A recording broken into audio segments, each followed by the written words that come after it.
Madam Halima Yaakob, Madam Cynthia Phua, and Mr. Siu Kam Hong have asked about the current regime that governs the sale of structured products to investors.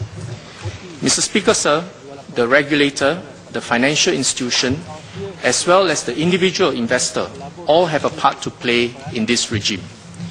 MAS's approach is one that balances regulation with the responsibility on the part of the institution to ensure that consumers are given a fair deal, and the responsibility on the part of the investor to understand the products he invests in. MAS regulates the offer and distribution of financial products.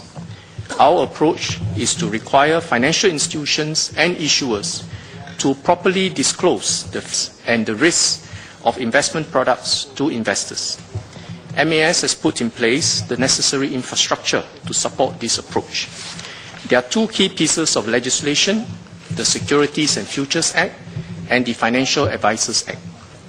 The Securities and Futures Act, SFA, governs information disclosure that must accompany any offer of securities to the public. The issuer must include in the prospectus all information that an investor would reasonably need to make a proper assessment of the securities being offered. The issuer and its advisors are responsible for ensuring that the prospectus complies with the law. MAS checks, based on the information provided by the issuer and its advisors, that the prospectus discloses the risks and the product features, and that there are no false or misleading statements. If MAS is satisfied, it will register the prospectus. MAS does not judge the merits of the investment. This is stated on the cover of the prospectus so that investors understand that the securities are not endorsed by MAS. This regime has been applied to structured products from 2004. MAS registered the prospectuses for the Lehman Mini Bond Program, the DBS High Notes 5, and Merrill Lynch Jubilee Series 3 Link Earner Notes, as they met the requirements for registration under the SFA.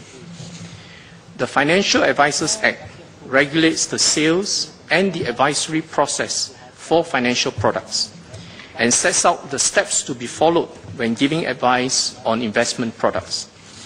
Unless an investor chooses to opt out of receiving advice, the financial institutions, the FIs, and their representatives must have a reasonable basis when recommending investments.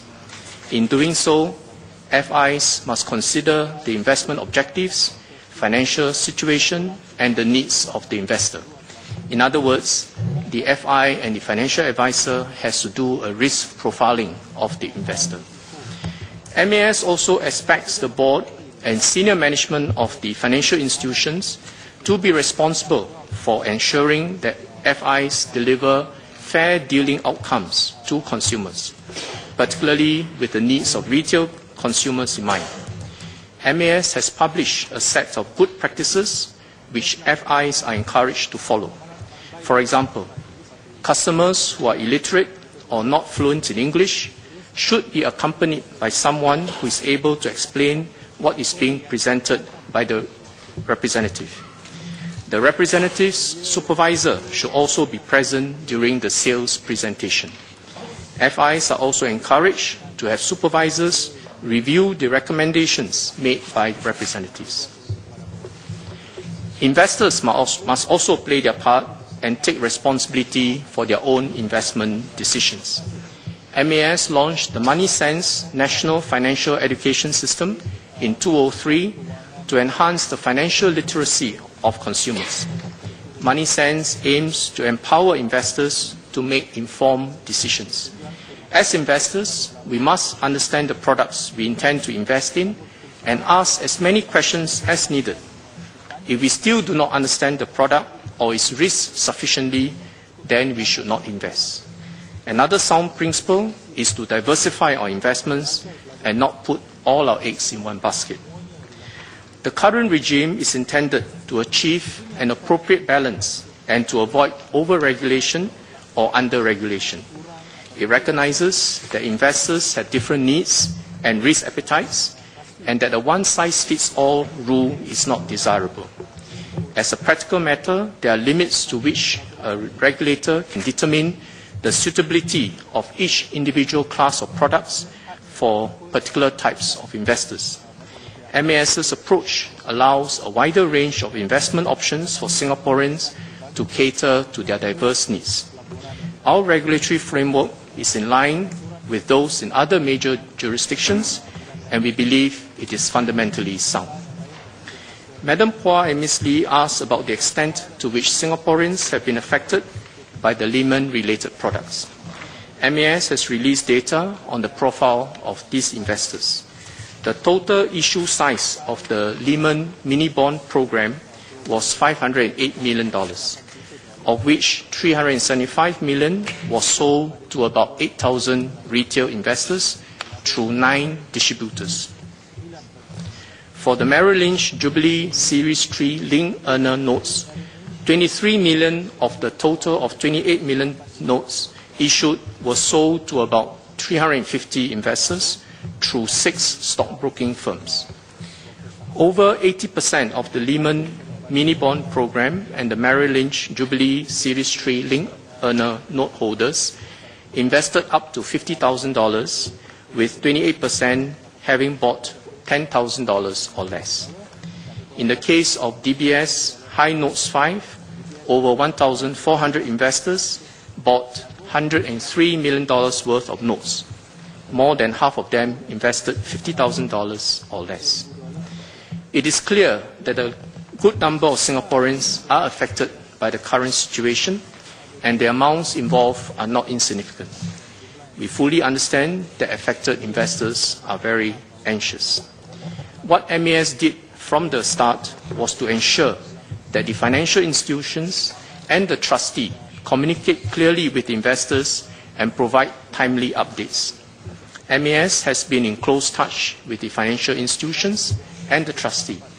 For the Lehman mini-bond program, where Lehman Brothers is the swap counterparty, MAS has reminded HSBC Institutional Trust Services Singapore Limited, which is the trustee, that it is to carefully consider all options and to act in the interests of the investors. The trustee is considering various options available, including the possibility of a new counterparty taking over the swaps. If a new counterparty is available, investors will have the opportunity to vote on this option. MAS will also appoint an independent financial advisor to help investors make an informed decision.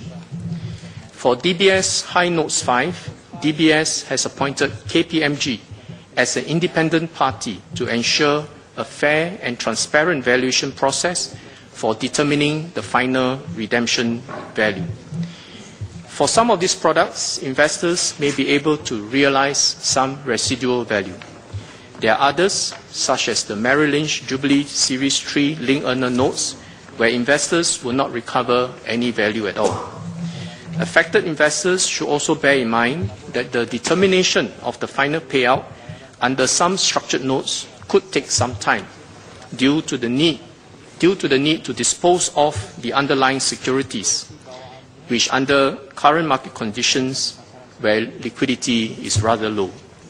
We should allow the process to take its course, as rushing into a fire sales will not be in the interests of the investors. We expect the trustee to know whether options will be available to note holders by the end of this week. In dealing with complaints by investors, MAS priority is to ensure that the process is fair. MAS, in consultation with the relevant financial institutions, identified 3 well-respected individuals who have been appointed to review the complaints handling and resolution processes of the FIs for these products. The role of the independent parties is to determine whether the complaints handling and resolution processes are independent, fair and transparent. The terms of reference spell out what this means. First, each complainant must be given a fair opportunity to state his complaint.